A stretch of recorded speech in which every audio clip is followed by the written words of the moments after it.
হযরত ইসমাঈল আলাইহিস সালাতু ওয়াস সালাম বিয়ে করলেন। বিবি হলো ইব্রাহিম খলিলুল্লাহ দেখার জন্য আসছে। আলোচনা রেখে গেলাম, ইব্রাহিম আলাইহিস সালামের কাছে চলে গেলাম, একটা ঘটনা শোনাই দিয়ে যাই।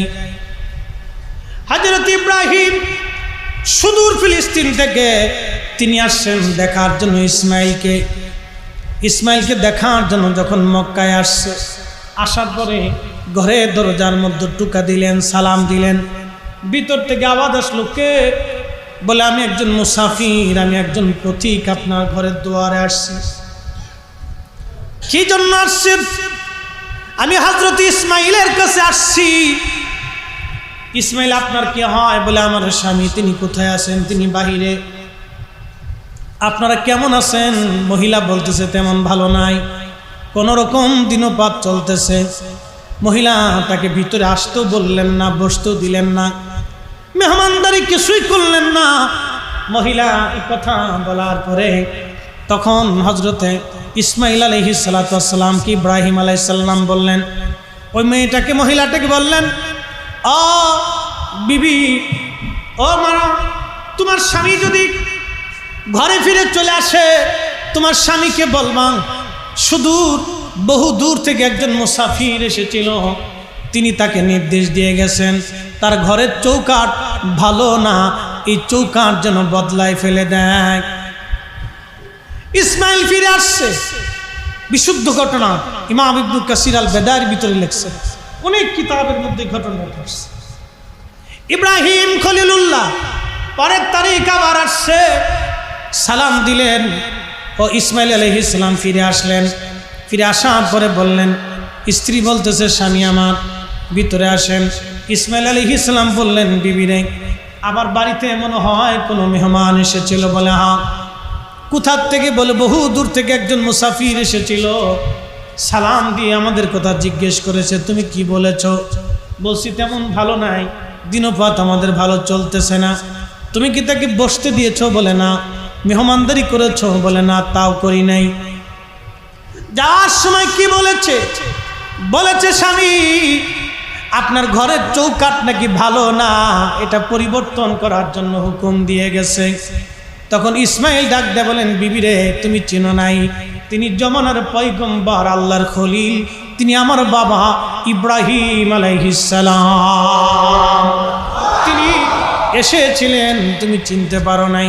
খারাপ ব্যবহারের জন্য আমার বাবা বলে দিয়ে গেছে ঘরের চৌকাঠটা যেন পরিবর্তন করে দেয়। এই চৌকাঠটার নাম তুমি বিবি।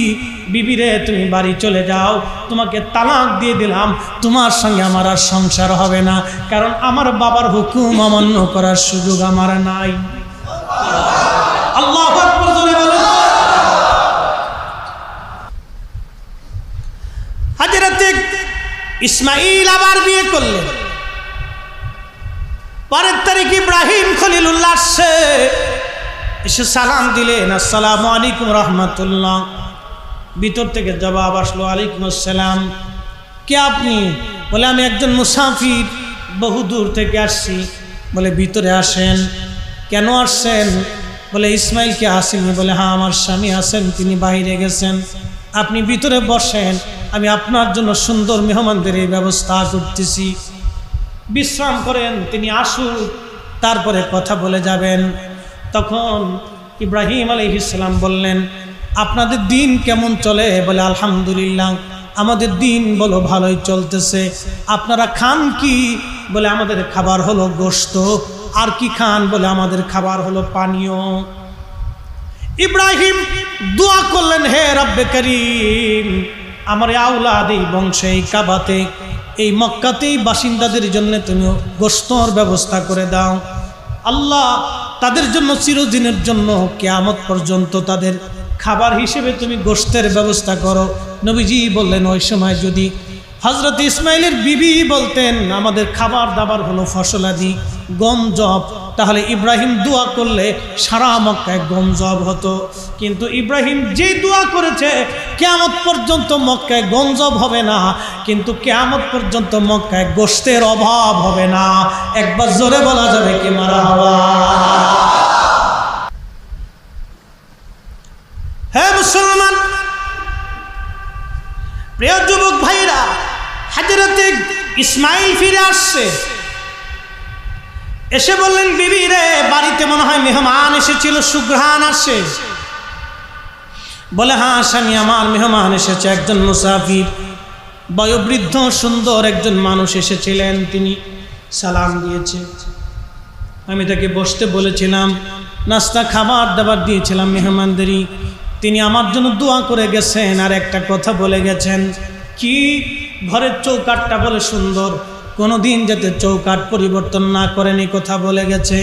বিবিরে, তুমি চিনো নাই, উনি অন্য কেউ না, উনি জমানার পয়গম্বর, আল্লাহর খলিল, আমার আব্বা জান হযরতে ইব্রাহিম আলাইহিস সালাতু ওয়াস সালাম তোমাকে খুব পছন্দ করেছেন, প্রশংসা করে গেছেন, আর তোমার ব্যাপারে বলে গেছেন যে তোমাকে যেন কোনো দিন আমি ছেড়ে না দেই, তালাক না দেই, তোমাকে তিনি পছন্দ করেছেন। বিবি, তুমিও চিন্তা করবে না, তুমি আমার, আমি তোমার সারা জীবন একসঙ্গে কাটাই দিব, এটা আমার বাবা জানের হুকুম। বলেন মারহাবা। পৃথিবীর মধ্যে যে 10 জন সাহাবী দুনিয়া থেকে জান্নাত পেয়েছিলেন, 10 জন সাহাবীর প্রথম সাহাবীর নাম হযরত আবু বকর, দ্বিতীয় সাহাবীর নাম হযরত ওমর, তৃতীয় সাহাবীর নাম হযরত উসমান, এরপরে হযরত আলী, এরপরে তালহা, এরপরে জুবাইর, এরপরে আব্দুর রহমান ইবনে আউফ, এরপরে সাদ বিন আবি ওয়াক্কাস, এরপরে সাঈদ ইবনে জুবাইর, এরপরে হযরত আবু উবাইদা ইবনে জাররাহ রাদিয়াল্লাহু আনহু।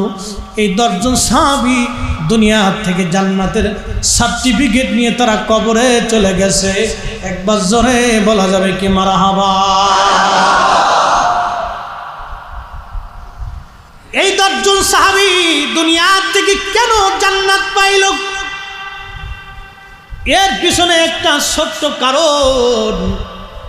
নবীজি মসজিদে নববীর মধ্যে খুতবা দিচ্ছিলেন, একাধারে 7 দিন মদিনার মধ্যে দুর্ভিক্ষ, কোনো খাবার নাই, অভাবের তাড়নায় সারা মদিনার মানুষ কান্না জড়িত, পয়সা আছে কিন্তু খাবার নাই। মদিনায় বিরাট বড় দুর্ভিক্ষ লেগে গেল। ইসলামের প্রাথমিক সময় চলতেছিল তখন।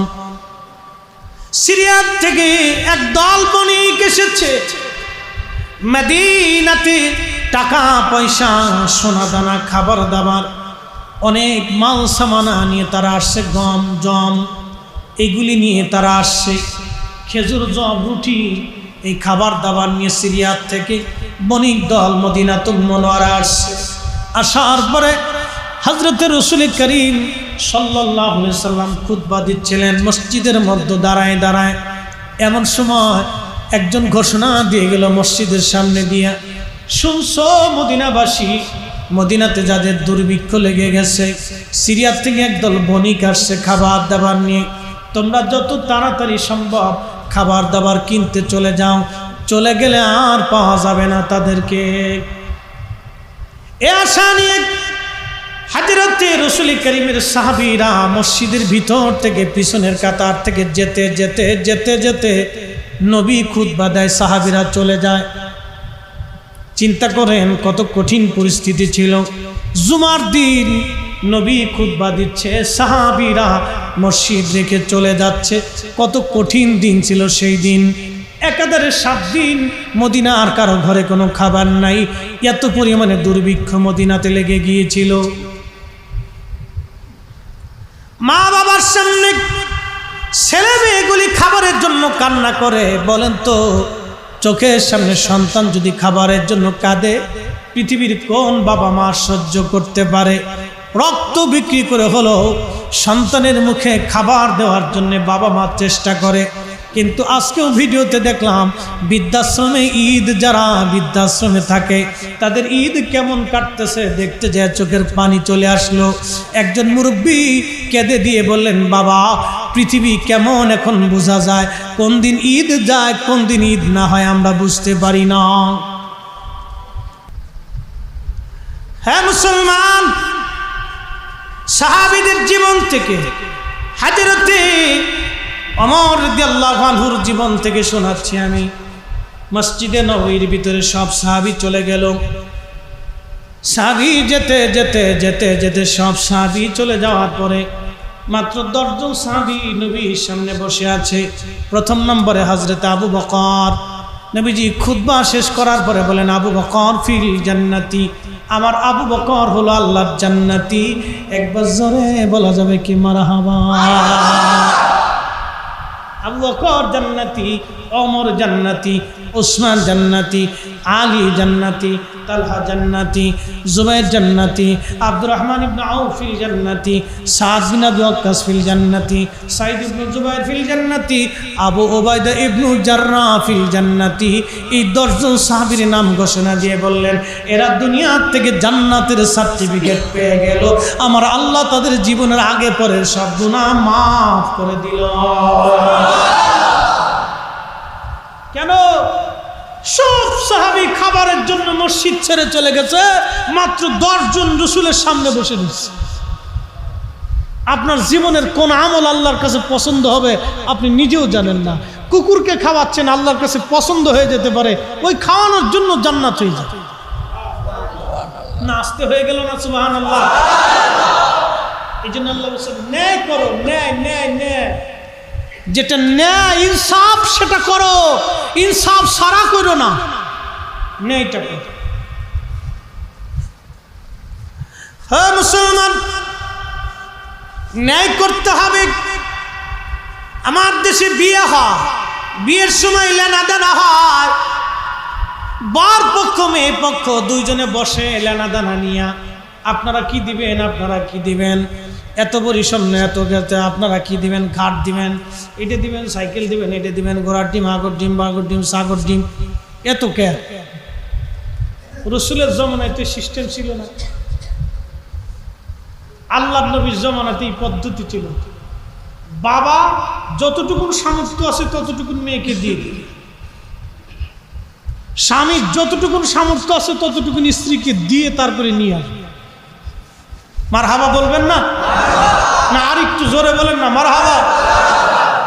আর এই স্বামীর যতটুকুন সামর্থ্য আছে দেনমোহর পরিশোধ করে দিয়া, দেনমোহরের দায়িত্ব হলো নগদ পরিশোধ করে দিয়া, বাকি যদি দিয়ে রাত্রিবেলা খায়, তুমি তো আমার, আমি তো তোমার মাপ সব করে দিয়ে জরিনার মা। উরে চালাকি রে, জরিনার মা চিন্তা করলো স্বামী তো সারা জীবন তো একসাথে থাকতে হবে, বেডি তো বুঝে না, আচ্ছা ঠিক আছে মাফ করে দিলাম, বাস হয়ে গেছে কাজ। দেনমোহর তো মাপ সাপের জিনিস না, খয়রাতি ব্যবসা বা এটা কোনো খয়রাত তৈরত না, এটা জীবন, এটা তার স্ত্রীর হক, আপনি পুরাটা তার বুঝাই দিয়ে দিবেন। মারহাবা বলা যাবে না? আর শ্বশুর বাড়ির কাজ হলো প্রতিনিয়ত জামাইয়ের খোঁজ নেওয়া, এই সুন্নত তো ভুলে গেছে। আপনারা দেখান তো রসুল কারীম কোন রজনীতে ফাতেমার খোঁজ নেওয়া ছাড়া খাবার খাইছে দেখান। আপনি মেয়ে বিয়ে দিয়েছেন 6 মাসে খোঁজ নেন না, কারণটা কি? টুপি মাথায় দিয়ে খালি মসজিদে দৌড়ান আর যান আর বেরান, নাম টুপি মাথায় দিয়ে হাঁটি শূন্যতা হয়ে গেল, এরপরে 2 দিন পর পর সালিশ আসে, কারণটা কি? আপনার মেয়ে বিয়ে দিয়েছেন, প্রত্যেক মাসে মাসে খোঁজ নেবে, বাসায় ভালো রান্না হলে মেয়ের বাড়ি পাঠাই দেবে, আপনি পাঠান না। রসুলের সুন্নত মানেন যে একটা দিন যদি ঝগড়া লাগে, আল্লাহর কসম আমি হাতে চুরি পড়ব। আল্লাহ রসুল ফাতেমার ব্যাপারে, তার কন্যাদের ব্যাপারে যে সুন্নত পালন করেছিলেন আপনি করেন তো। যদি ঝগড়া বাদে আপনার মেয়ে অশান্তিতে থেকে ওয়াজ বাদ দিয়ে হাতে চুরি পড়বে, জামাই চাবে কেন? ও চাওয়ার সুযোগ দিবেন কেন? আর জামাই চাবেই বা কেন? খয়রাতি ব্যবসা আসবে কেন? ছোট লোকি ব্যবসা, যৌতুক নিয়ে, আর যৌতুকের টাকা দিয়ে গরুর গোশত খাওয়া আর শুয়োরের গোশতের মধ্যে কোনো তফাৎ আছে? আসতে বলেন কেন? জোরে বলেন, তফাৎ আছে? কোনো তফাৎ। গোশের টাকার গরুর গোশত আর কুত্তার গোশতের মধ্যে কোনো তফাৎ আছে? কোনো তফাৎ। এই ছোট লোকি ব্যবসা আসবে। আপনার ঘরে ভালো রান্না হলে মেয়ের বাড়ি দিয়ে আসবে, গাছে আম হয়েছে পেরে মেয়ের বাড়ি দিয়ে আসবে, আপনার হাতে ভালো পয়সা আসছে নাতি নাতকুরির জন্য নিয়ে দিয়ে আসবে। জীবনে কোনোদিন আপনার মেয়ে, আপনার জামাই ডান বামের দিকে তাকানোর সুযোগ পাবে না, চিন্তাই তার মগজে আসবে। সুন্নত। রসুল করিমের ঘরে ভালো খাবার আসলে ফাতেমার জন্য দিয়ে আসতেন, ফাতেমার বাড়ি ভালো খাবার আসলে নবীর বাড়িতে চলে আসতেন। এই সুন্নত তো আমরা আজকে ভুলেই গেছি মনি। এই যে গ্রামে প্রতিবেশীরা অনেক দরিদ্র চাচা আছে, দাদা আছে, আপনার দাদার বাড়িতে ধরেন সে স্বাস্থ্য চাচার ওই দূর সম্পর্কে আত্মীয়, আমি বুঝাচ্ছি আপনাকে, একটু মনোযোগ দেন, 2 মিনিট সময় আমাকে দেন।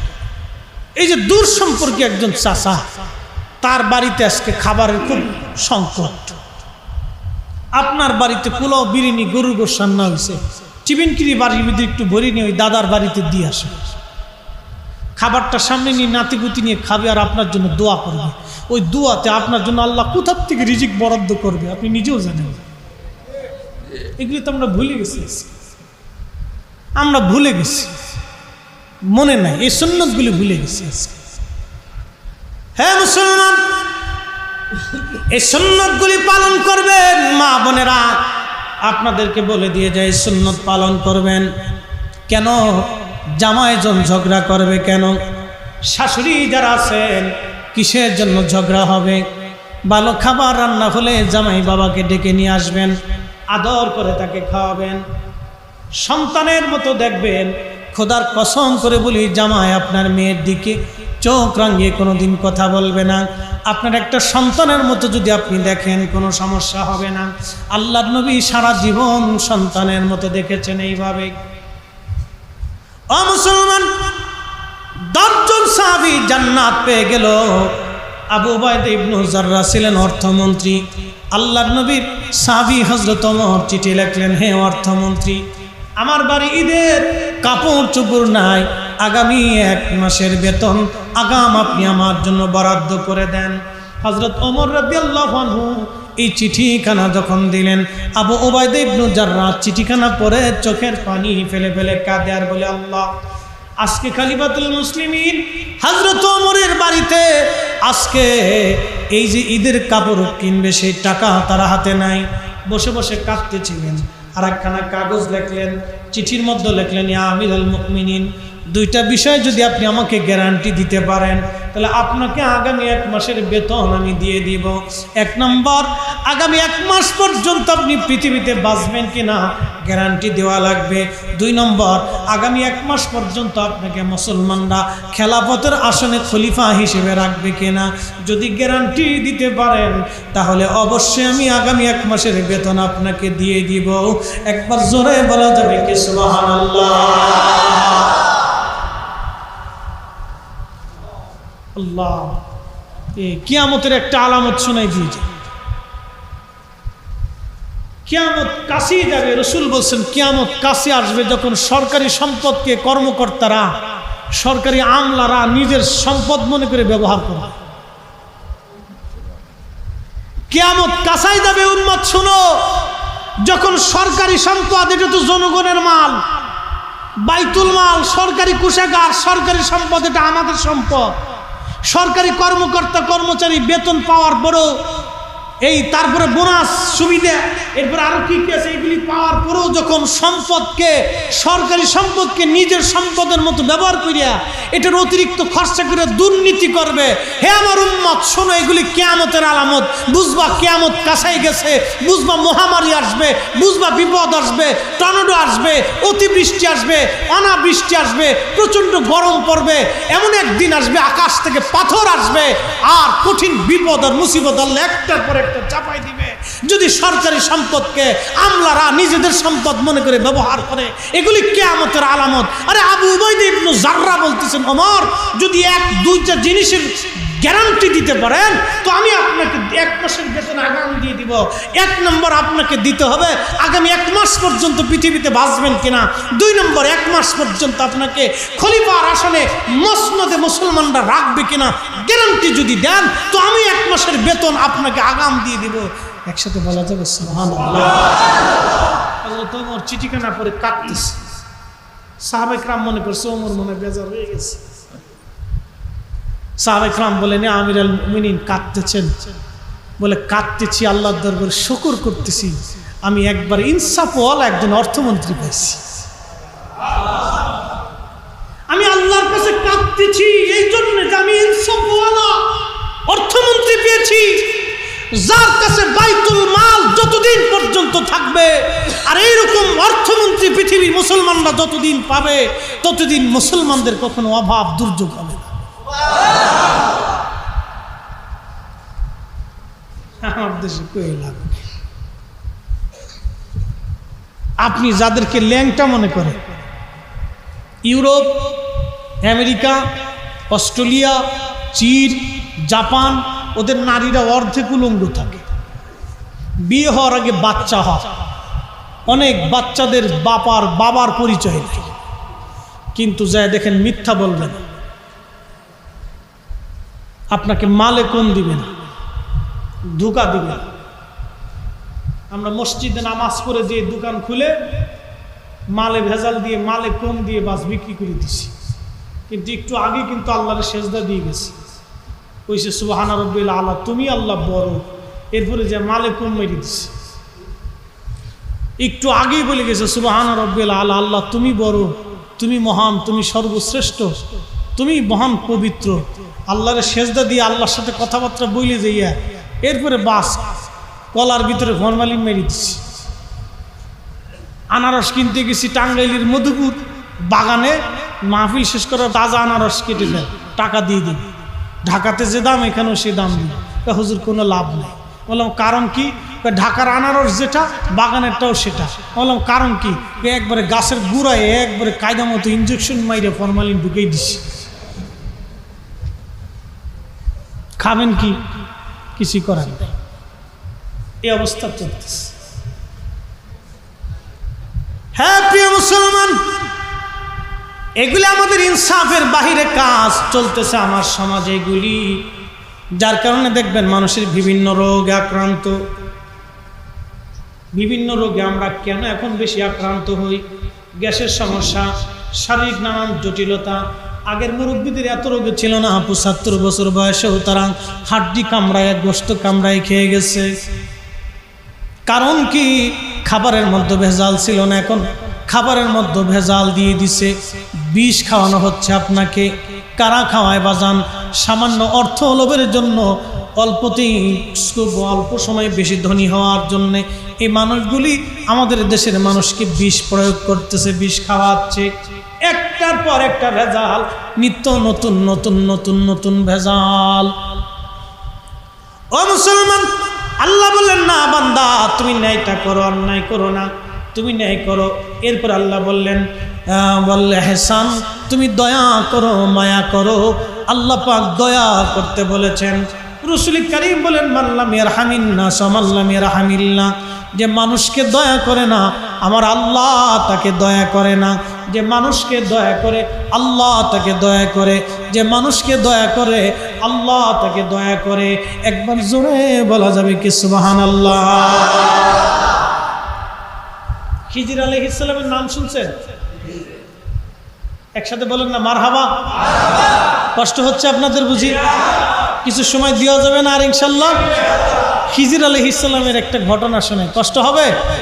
একসাথে জোরে বলি তো আল্লাহু আকবার। আল্লাহু আকবার ওয়ালিল্লাহিল হামদু, বিসমিল্লাহির রাহমানির রাহিম।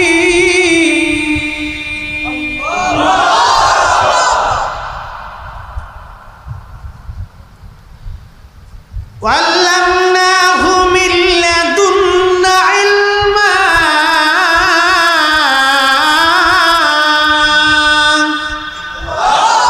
আল্লাহ বলেন আমি তাকে বিশেষ জ্ঞান দিয়েছিলাম। তিনি খিজির, ওনার জীবনের একটা আমল শুনে। একদিন উনি রাস্তা দিয়ে যাচ্ছে, এক পথিক এসে বললেন, হে আল্লাহর বান্দা, আপনি আমাকে কিছু দয়া করে ভিক্ষা দেন, আমি একবারে অভাবী ঋণগ্রস্ত মুসাফির। অ্যাটেনশন, আমার দিকে তাকান।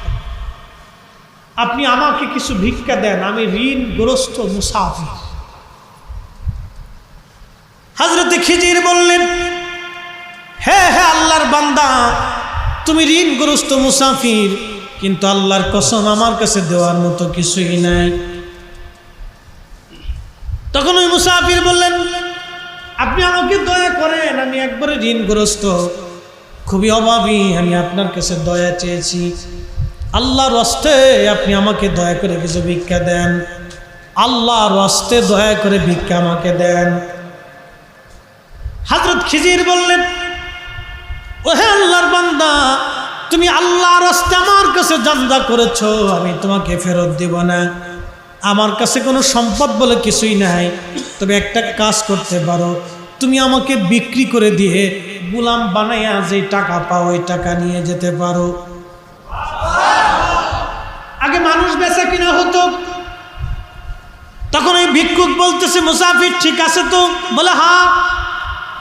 তুমি যেহেতু আল্লাহর হস্তে জানদা করেছো, আর আল্লাহর হস্তে জানদা করলে তাকে ফেরত দেওয়া যায় না, এখন আমি তো তোমাকে কি করে ফেরত দিব, আমার কিছুই তো নাই, তাহলে তুমি আমাকে বাজারে নিয়ে যাও, বিক্রি করে দাও, যা টাকা পাবে তুমি নিয়ে যাবে, আমি সারা জীবন গোলামি খাটবো।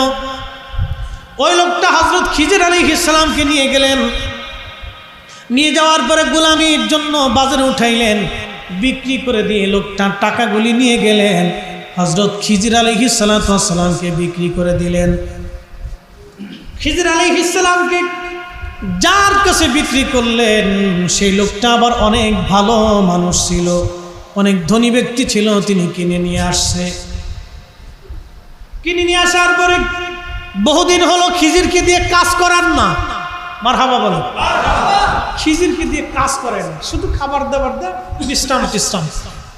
তো জিজ্ঞেস করলেন খিজির আলাইহিস সালাম, ও আল্লাহর বান্দা, আপনি আমাকে কিনে নিয়ে আসলেন, তো কোনো কাজ বাস্তব কিছু করান, তো কিছু কাজ তো করান, আমি তো আপনার গোলাম। তো বলতেছে না, আপনার কাজ করতে হবে, আমি এমনিতে আপনাকে কিনে নিয়ে আসছি, আপনি থাকেন। বলে না, কাজ না করলে হবে না, আমাকে কিছু কাজ দিতেই হবে। তো বলছে আচ্ছা ঠিক আছে, তাহলে আমার জমিন আছে, আপনি একটু জমিন চষেন, ফসলাদি কাটেন, দেখাশোনা। জমিন চষতে যেখানে 6 জন লোকের দরকার, 6 দিন লাগে, খিজির আলাইহিস সালাম 1 ঘন্টায় সব করে দিয়ে চলে আসছে। জমিনের মালিক চিন্তা করে, এই বেটা আবার কেডারে, মারহাবা বলবেন। খিজির আলাইহিস সালামকে আল্লাহ ইলমে লাদুন্নি দিয়েছিলেন, 6 দিনে 6 জন কর্মচারী যা কাজের প্রয়োজন ছিল সেই 1 ঘন্টার ভিতরে সব সারিয়ে দিয়ে চলে গেছে। তখন মালিক চিন্তা করে, লোকটা তো সাধারণ লোক না, লোকটা তো বিশাল কোনো আল্লাহ বলা লোক। আচ্ছা ঠিক আছে, আর কোনো কাজ দেয়। তো মালিক একদিন ডাক দিয়ে বলতেছে, খিজির, বলে হ্যাঁ, আমি তো একটু মুসাফির হব, সফরে বের হব, তা আমার স্ত্রী, আমার সন্তান, আমার পরিবার, আমার সব কিছু তোমার কাছে আমানত দিয়ে, আমি তোমাকে খুব আমানতওয়ালা পেয়েছি। তো বলতেছে মালিক, আপনি আমাকে কিছু কাজ দিয়ে যান, একবারে বেহুদা বসে থাকতেও ভালো লাগে না, আমি তো আপনার গোলাম। তো মালিক ডেকে বলে, খিজির, আপনার জন্য একটা কাজ হলো, আমি সফর থেকে ফিরে আসতে আমার কয়েক মাস সময় লাগবে, আপনি আমার জন্য সুন্দর করে ইট বানায় রাখেন, ইট, মাটি আর পাথর দিয়ে ইট বানায় রাখবেন, আমি এসে ইট গাঁথনি গেঁথে আমি একটা বিল্ডিং বানাবো। হযরত খিজির আলাইহিস সালামকে রেখে মালিক চলে গেলেন কাজে। বহুদূর সফরে চলে যাওয়ার পরে আল্লাহর ওলি খিজির আলাইহিস সালাম, কেউ বলেছেন তিনি নবী ছিলেন, কেউ বলেছেন ওলি ছিলেন, মতানক্য আছে, কেউ বলেছেন তিনি নবী, কেউ বলেছেন ওলি, যাই হোক না কেন সে আল্লাহর একজন প্রিয় বান্দা। চলে গেলেন মালিক, বহুদূর চলে যাওয়ার পরে খিজির আলাইহিস সালাম যখন মালিক ফিরে আসছে, আসার পরে দেখলেন ইট তো না, একবারে বিরাট বড় একটা প্রাসাদ বানায় রাখছে, বিরাট প্রাসাদ বানায় রাখছে। মালিক এসে দেখো ঘটনা কি। খিজির, জি মালিক, বলছিলাম ইট বানাইতে, এটা কি? বলে হ্যাঁ, আপনার জন্য প্রাসাদ বানাই ফেলছি, বিরাট বড় প্রাসাদ বিল্ডিং বানাইছে। কি করে সম্ভব? আল্লাহ করেছে। তখন খিজির আলাইহিস সালামকে মালিক বলতেছে, আপনি কে, আপনার পরিচয়টা আমাকে দেন। বলে না, দেওয়া যাবে। বলে না, আপনি সাধারণ কোনো ব্যক্তি না, পরিচয় দেওয়া যাবে না। পরিচয় দেন। কেন পরিচয় দিব? কেন আপনি সাধারণ ব্যক্তি না, আপনাকে আমি আর রাখবো না। তো না রাখলে তাহলে আপনি আমাকে মুক্ত করে দেন। বলে যান, আল্লাহর রাস্তায় আপনাকে মুক্ত করে দেন। সুবহানাল্লাহ। হযরত খিজির যাওয়ার সময় দোয়া করে গেলে বলেন, মালিক আমি আপনাকে ভালো